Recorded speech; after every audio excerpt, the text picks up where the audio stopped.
Hi, welcome to Fostering Resilience. I'm KJ Foster, and today is July 20th, 2022, and today is my 14-year sober anniversary.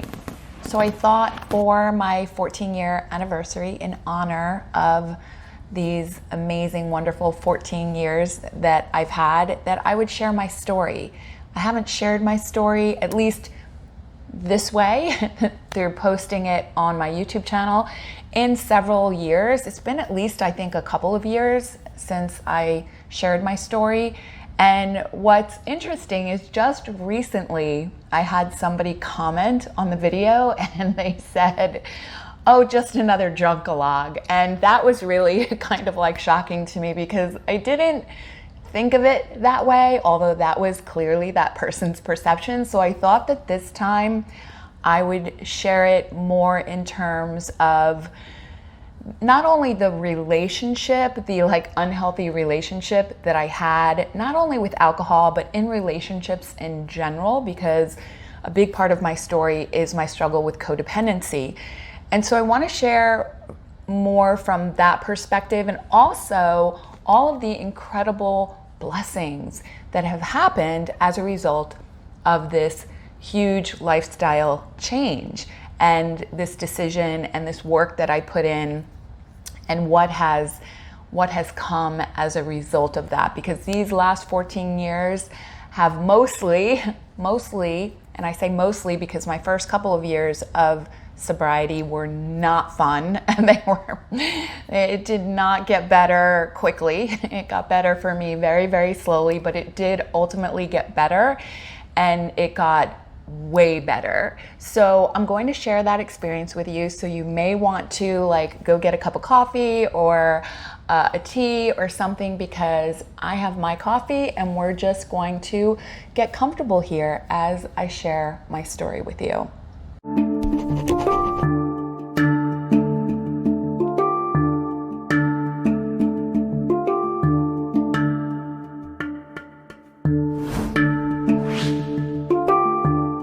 So first of all, before I even go into the story part, I don't know why I feel it necessary to say this, but it's just driving me crazy because I can look in the camera and I can see myself, which is always really kind of disturbing to me. But my root, no matter what filter I put on this camera, my roots are just atrocious here. And I don't know, I'm trying not to do anything with it for a while because we're moving to France, and I just posted a video about that yesterday, and that adventure that we're taking as of November 6th. And so I'm really trying to become minimalistic and change all these things, and one of those is this highlighting my hair. And I don't even know why I'm talking about this, but hopefully it's benefiting somebody. This is a struggle. This is this is the extent of my problems today, okay? Are these minor things? So let's go back to a time in my life where my hair was the least of my concerns, okay? It was the least of my concerns. I got to a place through my relationship with alcohol and my codependency that was very, very dark, very, very desperate, very, very hopeless. I got to a place where truly I would go to bed at night and hope that I wouldn't wake up in the morning, because life was so difficult. It was so painful. I was a single mother at the time. This is right towards the end. This is when my relationship with alcohol was so toxic and so unhealthy that I was creating all kinds of consequences in my life. Although I still was showing up for work and doing my job and seemingly, functioning pretty well. But inside, what was going on inside of me was really, really dark. So I'm just going to touch on how I got there and not go into the details of like my last video. You can watch my last video about my story. I talked about my first husband, and I talked about my son's addiction and all of the codependency and everything that was involved in all of that experience. So I want to say that despite the experience, I'd like you to maybe listen to this from the perspective of feelings rather than experience, because I truly believe that there are millions of people out there who have unhealthy relationships, whether they're unhealthy toxic relationships with people, whether they're unhealthy relationships with food, with gambling, with sex, with substances like alcohol and other drugs.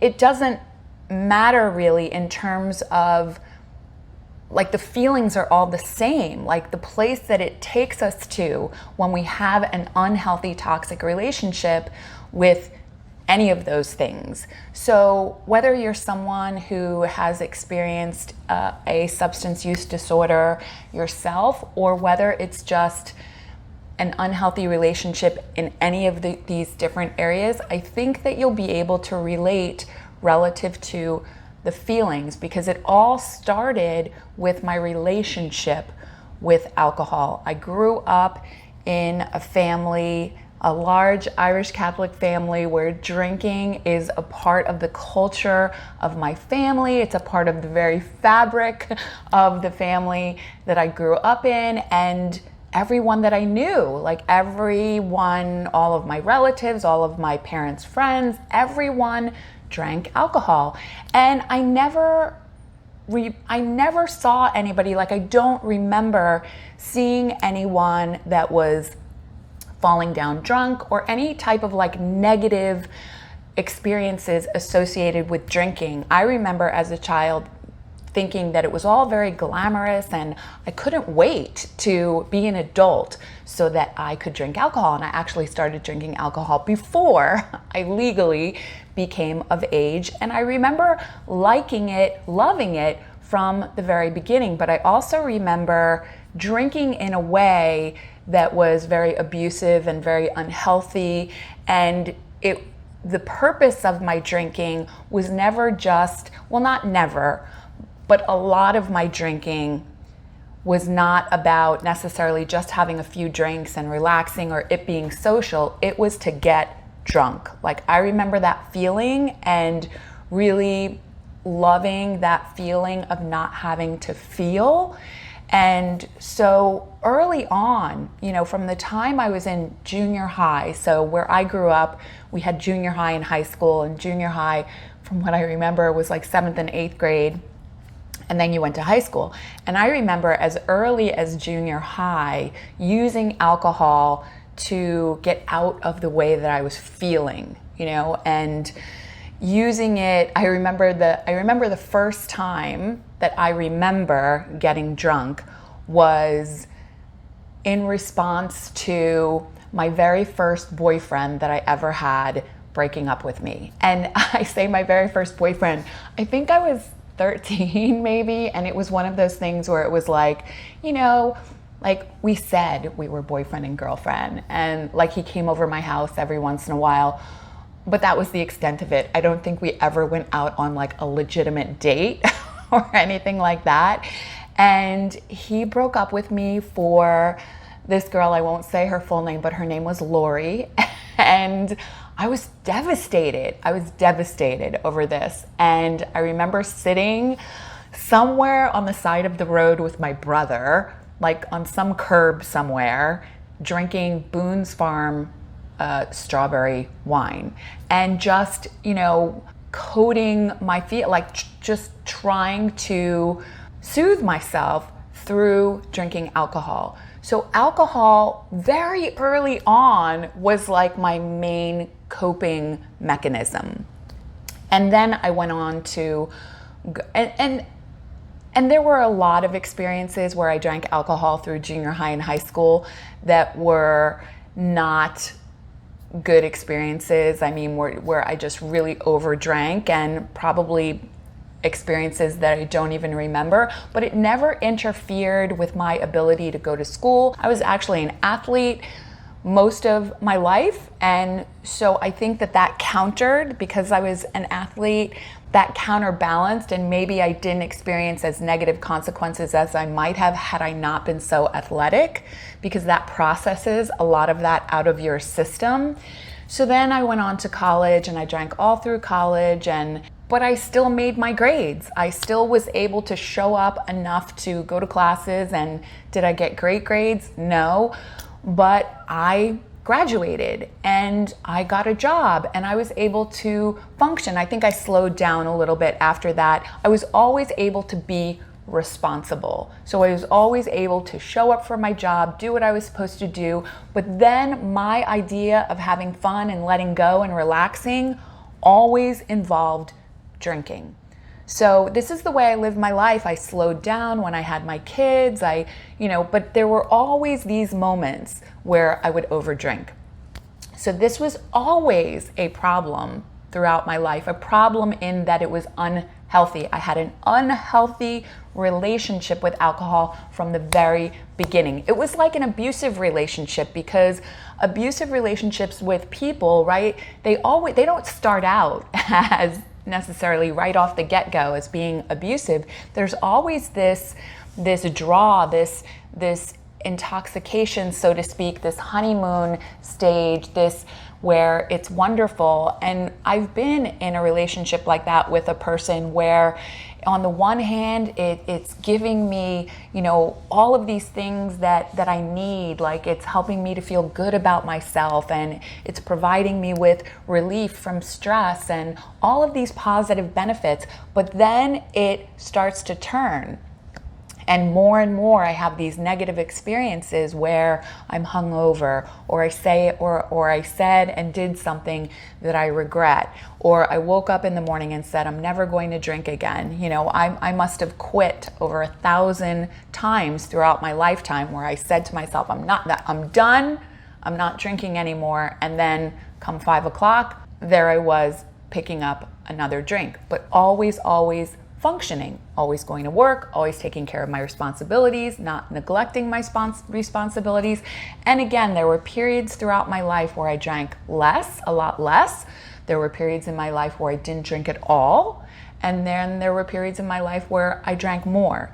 So this relationship evolved over time, and it would, get better, and then it would get worse. And it wasn't until my divorce that my drinking really started to escalate. And what's interesting about that is that was during a time where I wasn't drinking at all. So when my husband and I divorced, I wasn't drinking at all, but because of things that happened as a result of that divorce, just the experience, if you've ever been through a divorce, it's the most just horrible experience ever.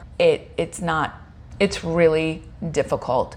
And I turned to my trusty coping mechanism. Alcohol has always been my coping mechanism. And let me say that codependency definitely played a huge role. I did not know that I was struggling with this issue called codependency until I started to recover from my drinking. And that I've discovered really, this was an addiction that went hand in hand. It was an addiction. It's a behavior addiction. Codependency is a behavior addiction where you are addicted to, I was addicted to trying to control other people's lives. I was taking on the responsibility of other people's lives. I was taking on responsibility for people's feelings. I was taking on responsible for people's thoughts. I was taking on responsibility for people's actions, and not focusing attention on taking care of myself. And when you do that, consistently and continuously over time, you can become, and most likely will become, very, very sick. And it's interesting because when my husband and I divorced, I remember my husband saying to me, I think that you're just having a nervous breakdown. When I told him that I was going to meetings and that drinking had really become a problem for me, and him saying, I don't think that you're an alcoholic. Like, I don't think it's this drinking. I think that you just have had a nervous breakdown. And that was the codependency. My codependency and my drinking was very intertwined. And it wasn't until I was able to set aside the drinking and focus on staying sober that I was then ultimately able to start working on my codependence, which I truly believe was just as much of an issue for me as my drinking, because again, it took me to this place, right before I got my DUI.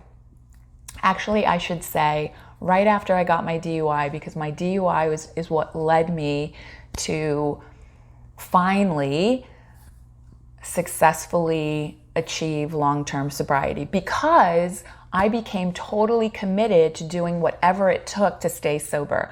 It scared me enough. Going to jail, even though it was overnight, scared me enough to be willing to do the things I was not willing to do before.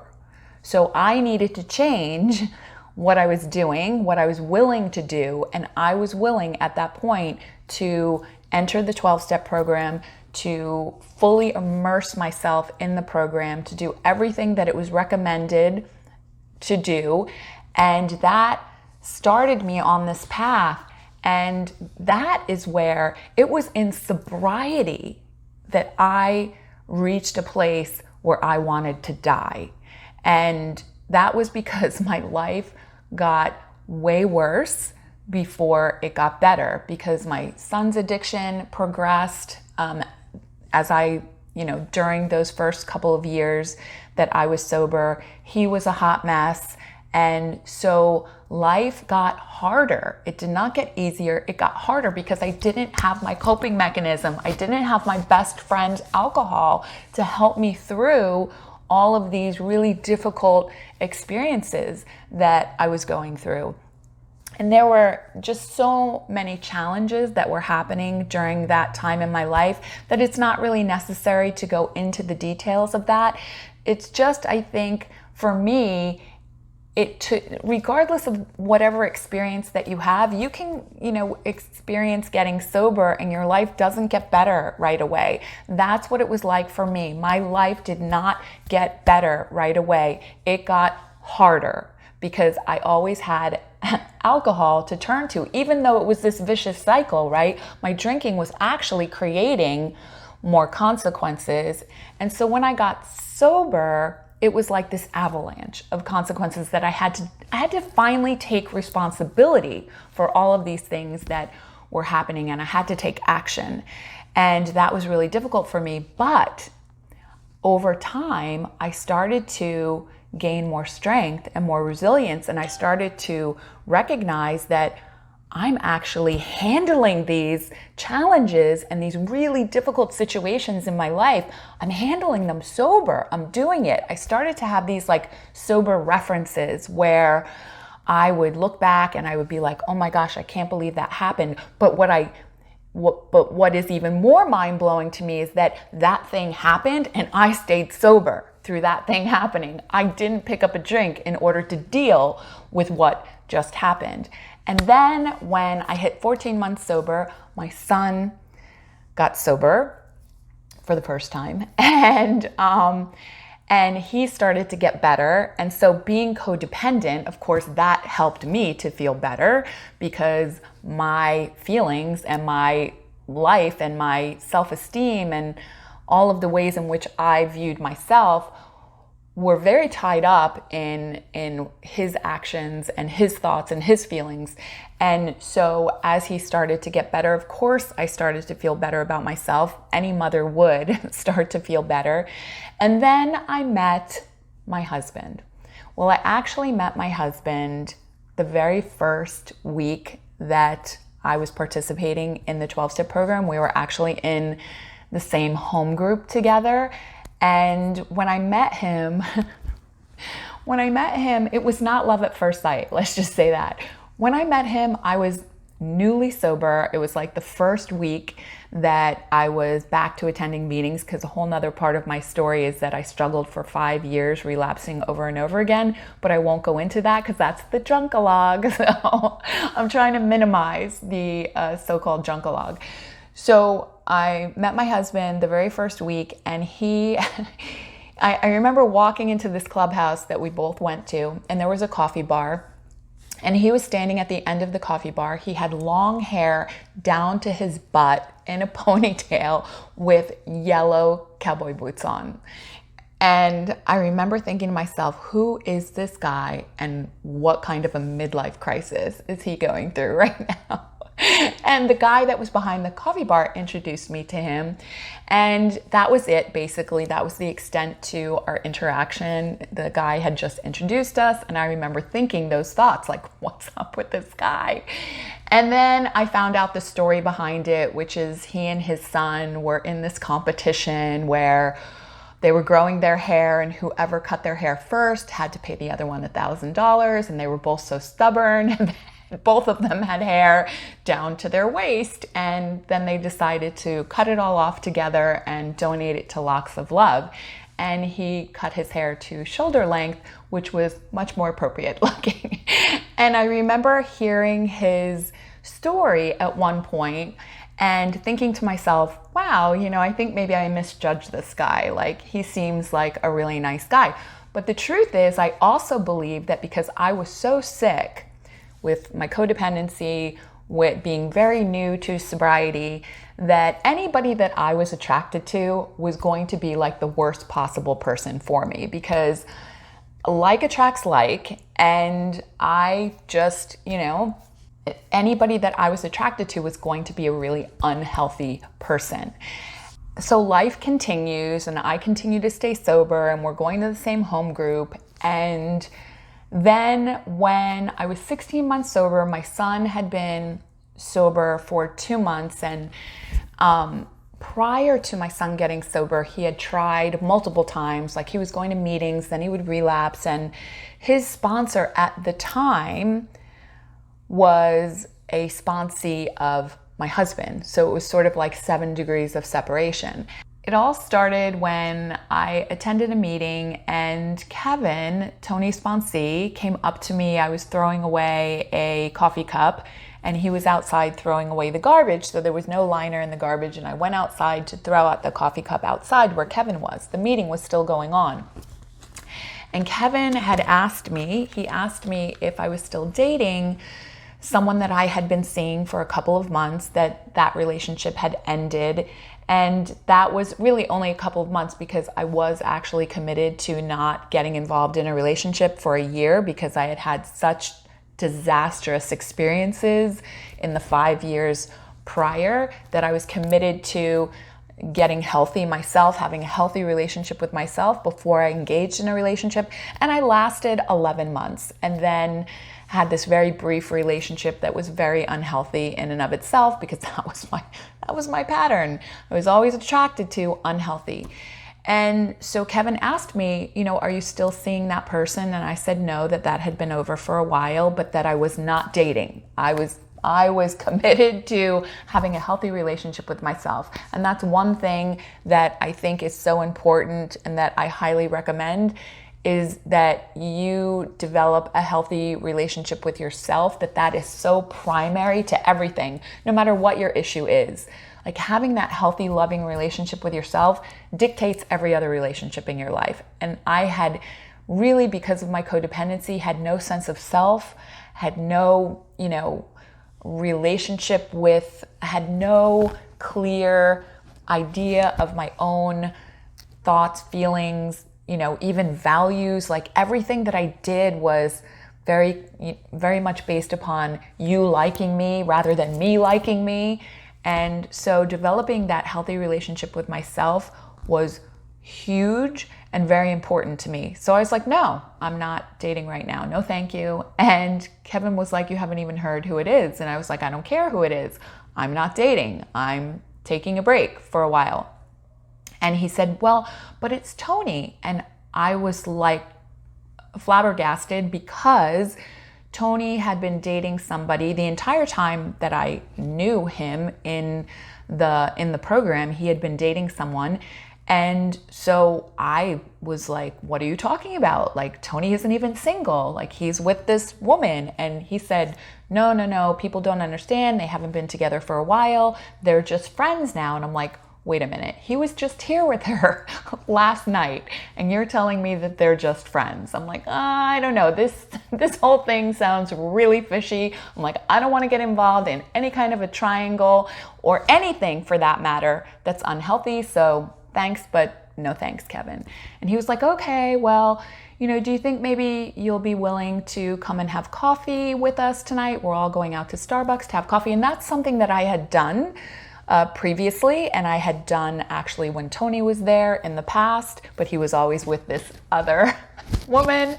And it was something that my younger son Piers, who always came to meetings with me because the clubhouse we went to had a TV room, and he would go and watch TV, and then we would go out to dinner, or we would go and get coffee. That's a huge part of being successful, I think, in staying sober, is developing relationships with other people who are sober and going out and doing things with them and having fun. And so that is something that I definitely was doing and was helping me tremendously. So I was like, okay, well, we'll come for coffee. I'm sure Piers would love to come for coffee. So we went and had coffee at Starbucks, and we got there before Tony arrived. And Tony comes in and he sits down next to Piers, my son. And he proceeds to talk to him the entire evening. I think we exchanged a couple of, words, a couple of interactions, but nothing major. He literally spent the entire night talking to Piers. So let me just tell you that Tony is a brilliant man. And this was the first indication of just how brilliant he totally is. Because on the way home from Starbucks, Piers, guess what Piers said like the entire time home? Mom, Tony, that guy Tony, he's so nice. He was like, did you know this? Did you know that? What? He talked about Tony the entire way home. So that's the first thing. The next morning, I get a text from Kevin that says, so can I give him your number? And so, of course, because of what had happened and Piers loving him and talking about him the whole way home, I was like, okay, sure. So I gave him my phone number. I said, yes, you can give him my phone number. Not even 5 minutes later, he calls me and we have this wonderful conversation. He's on his way. He was in school at the time. I don't think he had entered the PhD program yet. He was getting his master's, and he was driving to a presentation at Nova University, and we talked the entire way there. And at the end of the conversation, when he was pulling in and he had to go, he said, would you be interested in having coffee or going to dinner sometime? And I said, he already had me hooked at that point. And I said, sure, I'll go, we can go out. And he said, well, how about tonight? And I had Piers that weekend. I was sharing custody. Piers was 13 at the time, and I was sharing custody with his dad. And I said, why don't we go next weekend when Piers is with his dad? And he said, why don't you bring Piers? Why don't we go somewhere that Piers will like? Does he like pizza? We'll take him for pizza. And let me tell you, I literally took the phone and I looked at it like this, like I was baffled, because the entire time that I had been divorced, which was at that time I think was like 5 or 6 years, not one single person that I dated showed the level of interest that Tony was showing in my kids, especially because I had a son who was struggling with addiction. And so, people were like, no, like, I love you, like, I want to spend time with you, but the kids, no. And here's a guy who's like, I want to go on our first date with your son. I was just in shock. And so I said, okay, sure. We could go to pizza tonight with Piers. And that's what we did. And I remember saying to Piers, we were on our way into the pizza parlor, and I had tickets to go to a Chris Everett tennis tournament the next day. And I said to Piers, depending upon how things go, I know you love Tony and he's great and all. I said, but depending upon how things go, would it be okay if I invite him to the tennis tournament tomorrow? And of course, Piers was like, yeah, Mom, that would be great. But I wasn't completely 100% sold yet. So I was like, okay, well, we'll see how it goes. And so we go in to have pizza, and Piers was at this age at 13. This is just the way he was at 13, asking question after question after question. So the entire time we're at dinner, he's like, so Tony, what's your favorite sport team? So Tony, what's your favorite color? So Tony, what do you like to eat? And Tony's just rolling with it. He's just going, he's just handling it totally fine. And then he asked the question that changed everything, that solidified basically everything. He said to Tony, what's your favorite candy bar? And Tony said, a Mars bar. And Piers turned to me and he said, Mom, did you hear that? His favorite candy bar is Mars bar. And so there's an entire story behind Mars bars in my family, specifically my dad. My dad has told this story. It's a classic Dennis Dowd story where he tells about how he bought like 5 Mars bars and he locked himself in the car one day and he ate all of them, and his brothers and sisters were all pounding on the car wanting a Mars bar. And then this evolved into my dad creating this Marsy character where when my kids were little, we would go and visit them, he would go upstairs at bedtime and he would tell them Marsy stories. And basically these were stories of my dad's childhood, and they were basically him, but he would tell them as this character Marsy. So this is very significant in my family, this Mars story. And so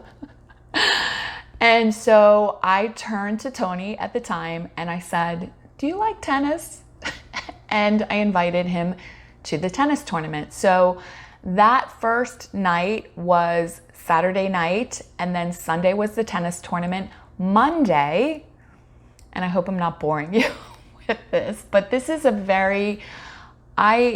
our relationship is a very spiritual relationship. I feel like it was divinely inspired.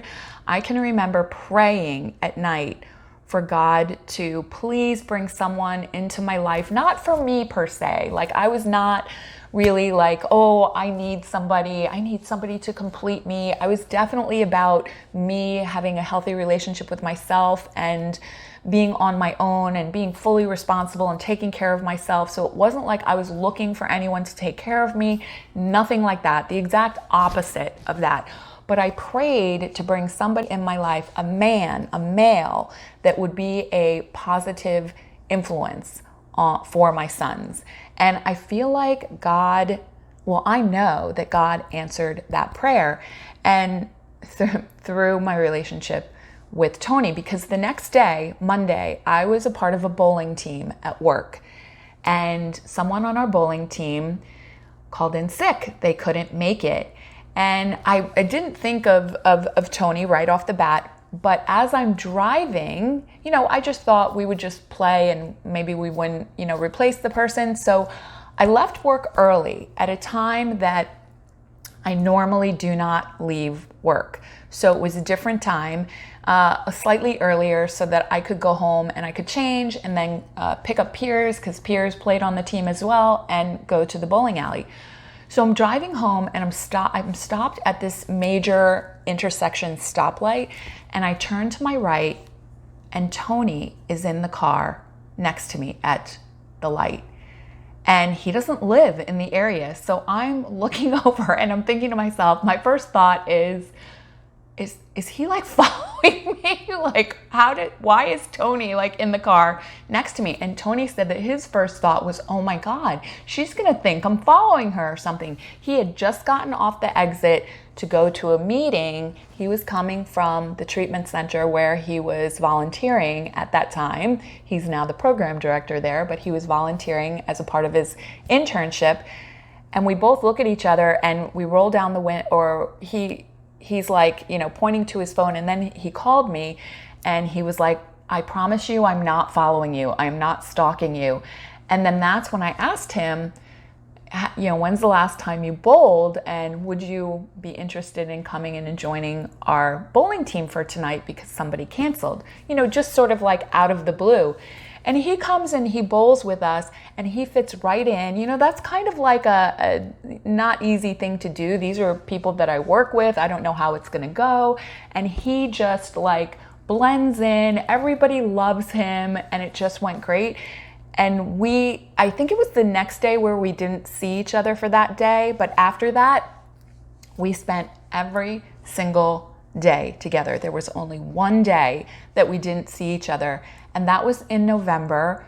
We wound up getting engaged in January and getting married in June. And let me tell you, there were many people who were saying that this is a bad idea, you're doing this way too fast, like you're doing it very alcoholically, and were advising against it. But it is the best decision, aside from my decision to get and stay sober. This is by far the biggest blessing and the best decision of my life, because this is the healthiest decision of my life. Tony loves me in a way that no one has ever loved me. And I can be a handful. Let me just tell you, I can be a handful. And the way he has supported the boys and just stepped right in and helped in taking responsibility for that, it's just been an incredible journey with him. I changed careers with his encouragement. I had already had a master's degree in mental health, and I had been sponsoring women, and he encouraged me and said, why don't you go back to school, update your master's? Because I had gotten my master's degree like nearly 20 years earlier. And he said, why don't you just, look up what you need to do? And that's what I did. I looked up like the schooling I would need to do and what it would take to accomplish this change in my career and become an LMHC and a certified addiction professional. And let me tell you, the list was long. And I was 44 when I got sober. And so I had met Tony or started dating Tony when I was like 45 and a half, I don't know, around there. So I was like 46 when I was contemplating this. And I thought, you know what? Like, I'm too old to do this. Like, I'm too old to like go back to school and change careers. And then I went to this dinner that was a part of the treatment center where Tony worked. And there was this guy that was the keynote speaker at this dinner. And he was sitting at our table, and he looked so familiar to me. You know what? I have to come back and finish this story because I have and I'm talking for a long time. So I have a recovery support meeting to conduct. So I'm going to go take care of that, and I will be right back. All right, I am back. So to continue with my story, I think I ended with the gentleman who was the keynote speaker at this dinner that Tony and I attended, who was sitting at our table, who looked so familiar to me. And it was driving me crazy the entire time that I couldn't remember where I knew him from. And it wasn't until dessert was being served that it struck me. And I remembered that we had gotten our master's degrees together like 20 years previously. We had gone to the same school, gotten a master's in professional studies in human relations, which at that time was a mental health counseling degree.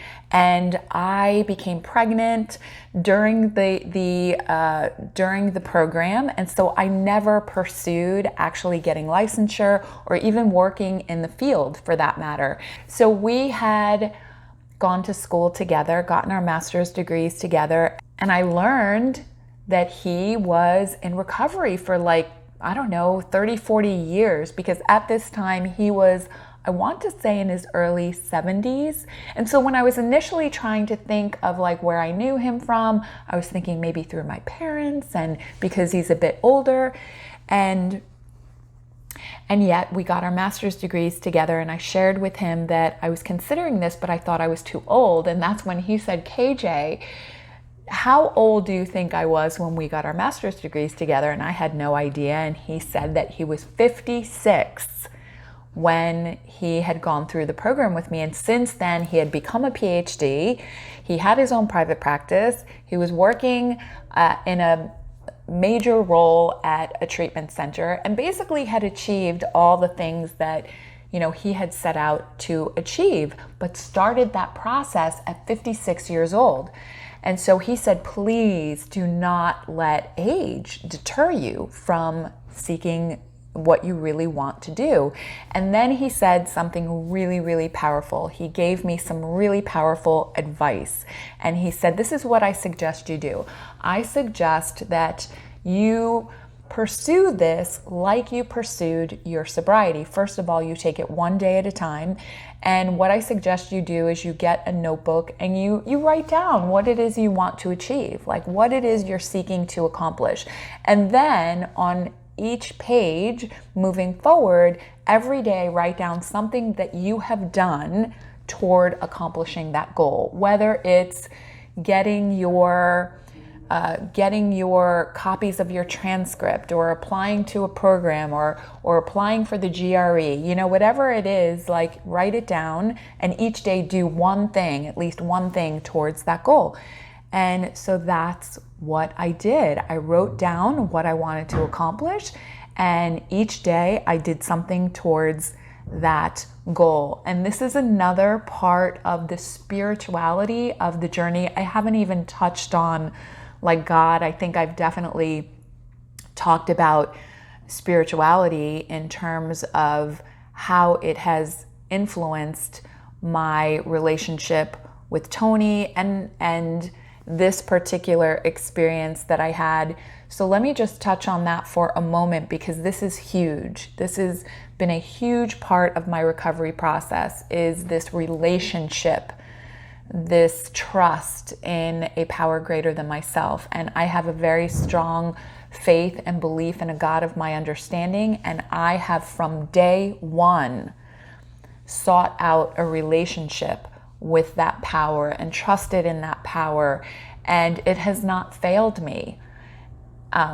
In the 14 years that I have been sober, it has not failed me, and it has guided me in everything that I've done. And this is just another example of how that have guided me throughout this entire journey of my recovery. And so I faced what I initially thought was going to be this huge roadblock, in that in order to apply to become a licensed mental health counselor, you need to submit all of your syllabi. So aside from your transcript that you need from your school, which was, not a problem to order that, it's required that you have copies of all of your syllabi of all of your classes that you attended. And so there was a huge problem with that, because the degree that I achieved was no longer in existence. So there was no longer this Master's of Professional Studies in Human Relations, which in and of itself wasn't an issue, because I could take classes and upgrade my master's to the appropriate level master's. But what was the problem were these syllabi that I needed, because the program was no longer in existence. And I called the school and they didn't have any of it. So it could have ended right there, right? It could have ended right at that point. Yet it didn't, because I reached out to Jim. I told him my dilemma, and I said, I don't think I'm going to be able to do this, because I need these syllabi and I don't know anyone that has them. Do you have them? And he was like, no, I don't have them. I threw all of that away. He said, but I know a person that if anyone has these syllabi, this person has them. He said, do you remember Ursula? Ursula was someone we went through the program with. He said, Ursula, if anyone has the syllabi, it's going to be Ursula. And he had her number, and he said, here's her number. Give her a call and see if maybe she has these syllabi. And I'm not having much hope for this situation. I'm like, it's a pretty huge long shot that this woman is going to have all of these syllabi from 20 years ago. But I gave her a call and I shared with her what I was seeking to do. She was very excited. She herself had already, almost everybody that I went through the program with were already PhDs and, had achieved lots of success in their careers. And she was someone who had gotten a PhD and had her own private practice. And she was very excited about what I was sharing with her that I wanted to accomplish. And she said, you know what, KJ, I might have them, but I need to check. Let me go home and check my files. And I still was like, this is a long shot. I don't know whether she's going to have these. And I expected her to give me a call back in a couple of weeks, right? No. The next morning after I had this conversation with her, I get a voicemail on my phone, and it's Ursula, and she has every single one of the syllabi from our classes. She not only has all of the syllabi, but she has the syllabi for the internship that we had done together. And she had already made copies, and she had them at her office, and she said, I put them all together for you. They're in an envelope in my office, ready for you to pick up whenever it's convenient for you. And this was, in my opinion, God on a silver platter going, here you go. Because I've done a video about how to determine God's will, when we're really in alignment with God's will, with the universe, and when we're not, when we're trying to jam that square peg into the round hole. And everything that has happened since my recovery, since those initial, as I continued to stay sober through all of the difficulty, through all of the challenges, through my life getting worse, through hitting an emotional bottom in sobriety that was more painful than anything I've ever been through in my entire life. Getting through that and not picking up a drink has led me to these spiritual experiences, these spiritual blessings that have just been relatively effortless. So this was one of those experiences where God was like, here you go. And it was like God saying, this is where I want you to be. This is what I want you to be doing. And so I took it, I ran with it, and I applied for my LMHC, and I completed all of the classes that I needed to complete. And then another blessing was at the treatment center where my husband not only got sober, but he did his internship and then has since become the program director there. I was given an opportunity to do an internship there and ultimately became an employee there. And my husband and I have worked together for the last, we just celebrated 13 years. So we just celebrated 13 years of marriage, and we have worked together for 10, 11 years now. And for a lot of people, that would be something I think that would be pretty challenging. And let me say, we have had our moments where it's been challenging, but predominantly, for the most part, it's been a wonderful, amazing blessing to get to work with my husband day in and day out.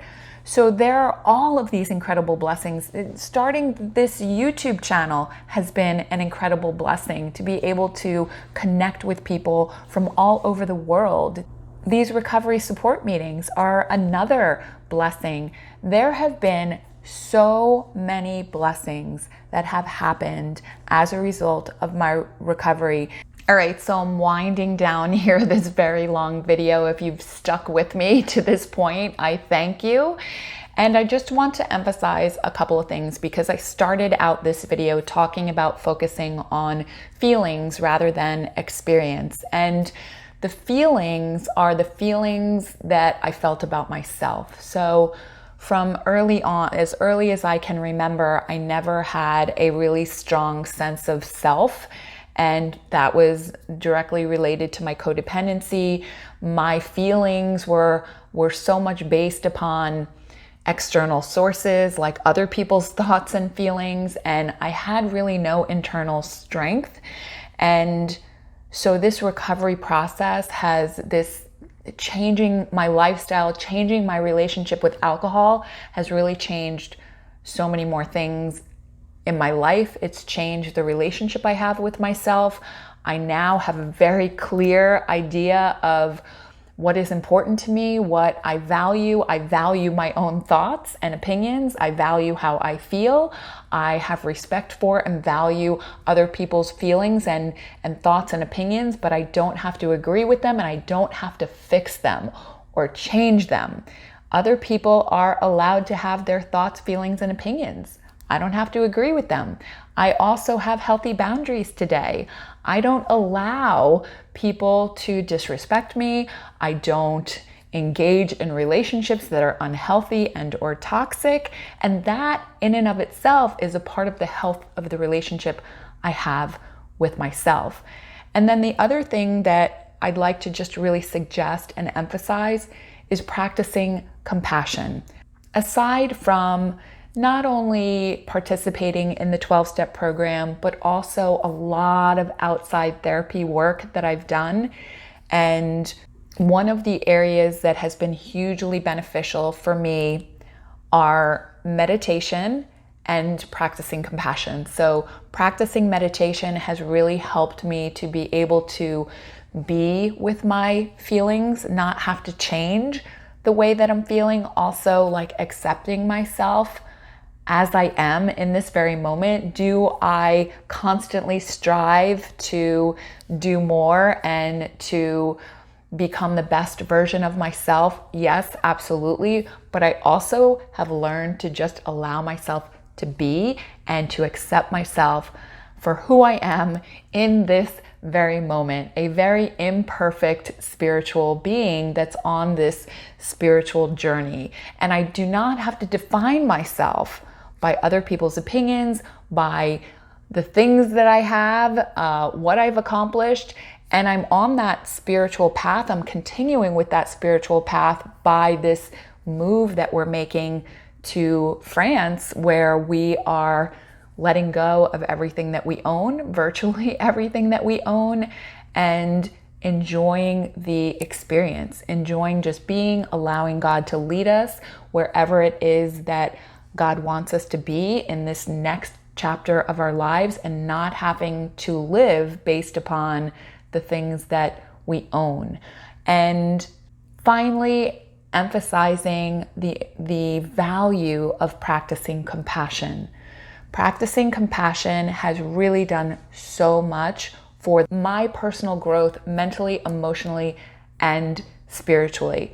And so practicing compassion, the three aspects of compassion, which are practicing loving kindness, being loving and kind towards myself, being loving and kind towards others as much as I possibly can as a fallible human being. I'm not perfect by any means, but the goal is to continue to practice that. And also this common humanity piece where I'm not alone. You know, I'm not alone in experiencing what I've experienced. I'm not alone in the feelings that I feel. I'm not alone in this journey. I'm not alone in any of this. And finally, there's one thing that I could pick out of this experience over the last 14 years that has been of tremendous value, that I continue to remind myself of every single day, is that feelings are temporary. And even when I was in the darkest, most hopeless, despairing season of my life, moments of my life, where I was in tremendous pain, it didn't last. I was able to get through it. So if you're experiencing challenges today, if you are in pain of any kind, you will move through it. You will survive. And it's the most painful experiences of my life. It is what were seemingly the most tragic experiences of my life, and the feelings that come along with going through those experiences, because tragic experiences come with really painful emotions. And every single seemingly tragic experience that I've had has led me to the most incredible blessings. So please remember that there's blessings. Like when you're in that dark place, that there are blessings to come. That if you just trust in the process of life, that God, that the universe, that nature, whatever you believe in, is there to support you in your efforts, that you will survive and you will move through this experience, and it will bring you to more joy and to better experiences and to things that you really could never imagine. Because if you had asked me, and I know this is like a cliche thing that a lot of people say in recovery, but it's so true, which is why it's a cliche to begin with, is that if you had asked me when I first started this journey, like if we could wave a magic wand, KJ, and basically give you a life beyond your wildest dreams, like what would it be? First of all, what I would have described back then is totally different than the life beyond my wildest dreams today. Totally different, right? Back then, it would have been all of the external, whereas today, it's all about the internal. And I would have shortchanged myself, because recovery has given me this life that is truly beyond anything that I could have ever imagined. But I've had to go through a lot of pain to get here. And I'm sure I'm going to go through, there's more pain to come. But I know that even that pain that is to come, that there are blessings that are just beyond that pain. So please remember that today, that no matter what you're experiencing, that you can get through this, and that recovery truly does change everything. I wish you a very beautiful and a blessed day. Thanks for joining me today. I'll see you again in the next video.